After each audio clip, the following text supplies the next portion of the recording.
بسم الله الرحمن الرحيم الحمد لله رب العالمين والصلاة والسلام على رسول الله وعلى آله وصحبه أجمعين. Welcome to episode 32 of this series, Authentic Statements of the Companions. In this episode we'll take the statement of Umar radiallahu anhu. Aslam narrates this. He said, Umar told him, don't let your love be kalaf and don't let your hate be talaf. And so Aslam asked, what do you mean by that? And so Umar explained. He said, if you love, don't love like the love of the young boy when he's loved when he loves something, he's obsessed with it. Love to the extreme where it's an obsession with something.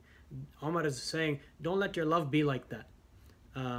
Kalaf, where someone is obsessed with something. Don't go to that extreme when you love something and you become obsessed with it, just like a young boy is obsessed with something that he likes.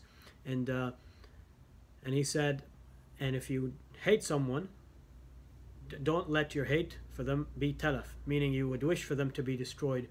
And again, that's the other extreme. When someone hates or dislikes someone else, Umar is radiallahu anhu is advising us not to go to that other extreme either. If you love someone, don't go to that extreme when you love someone to the point of obsession. And if you don't like someone, don't go to the other extreme of hating them to the point where you wish they were destroyed.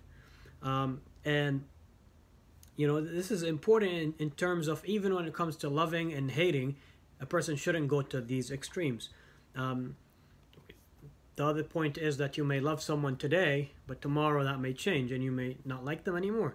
Or vice versa, you might hate someone today and then tomorrow or in the future this might change and you might start liking them.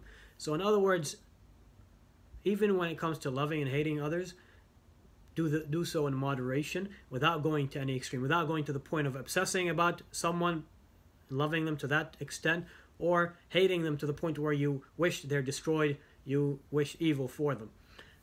And as we all know, that part of perfecting our Iman is to love and hate for the sake of Allah, meaning we love what is good, what is pleasing to Allah, and we hate what is bad, what displeases Allah, and that is truly part of perfecting our Iman as believers, not loving and hating others based on our own desires or for worldly matters or you know, our own self-interest, but rather truly loving and hating other people for the sake of Allah, meaning loving them because they're good and they do good, and hating them because they do bad and they're bad or called to evil.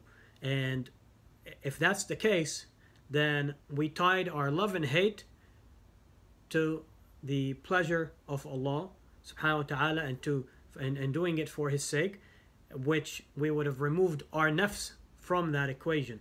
We're not loving and hating others for our own nafs, for our own interest, for the dunya, but rather truly loving and hating other people for the sake of Allah.